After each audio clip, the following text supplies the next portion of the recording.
warahmatullahi wabarakatuh. Perkenalkan, saya Siti Hadianti Ramdona, mahasiswi Akademi Kebidanan Al-Ikhlas Cisarua, Bogor. Di sini saya akan menjelaskan anatomi panggul. Sebelum kita masuk ke anatomi panggul, kita pahami dulu yuk jenis-jenis panggul. Jenis-jenis panggul terbagi menjadi 4. Yang pertama ada ginekoid, lalu ada android, antropoid, dan juga platypeloid. Nah, kita bahas satu persatu yuk. Yang pertama ada ginekoid. Nah, jenis ini biasanya dimiliki itu kebanyakannya oleh para wanita. Ciri khas rongganya itu berbentuk oval. Lalu, jarak dari kanan ke kiri lebih besar dari depan ke belakang. Lalu yang kedua itu ada android. Nah, android ini umumnya dimiliki oleh pria. Rongga panggul yang sempit dan juga berbentuknya seperti bentuk hati.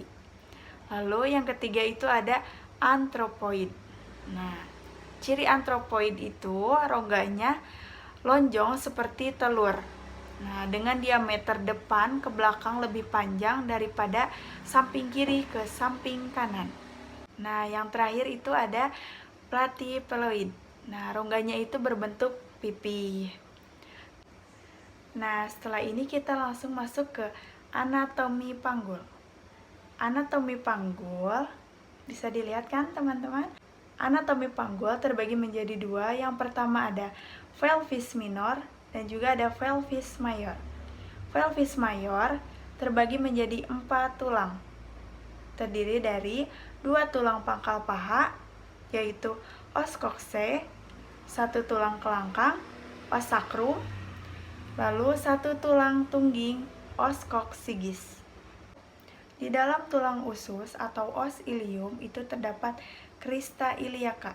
Di bagian menonjol sebelah sini, ini namanya crista iliaca. Lalu yang menonjol di sebelah depan, ini namanya spina iliaca anterior superior. Di bagian bawah yang menonjolnya itu namanya spina iliaca anterior inferior. Lalu di bagian belakangnya ini terdapat spina iliaca posterior superior. Lalu di bawahnya yang menonjol ini namanya spina iliaca posterior inferior. Nah, perlu diingatkan ya, kalau posterior itu belakang, inferior itu bawah, anterior itu depan, superior itu atas. Lalu setelah itu ada tulang duduk atau os ischium. Dari tulang duduk itu terdapat spina ischiadica. Setelah itu ada tulang kemaluan atau os pubis. Nah, bagian os pubis itu ada di bagian depan. Sebelah sini dapat os pubis, lalu di tengahnya ini ada simfisis pubis. Di atas os pubis ini terdapat ramus superior ossis pubis. Sebelah sini ramus superior ossis pubis. Lalu di bagian terbawahnya ada ramus inferior ossis pubis. Nah, di bagian sini ada foramen obturatorium. Bagian yang sini ini namanya foramen obturatorium. Lalu setelah itu ada bagian yang masuk ke dalam. Ini dinamakan acetabulum. Ini namanya acetabulum.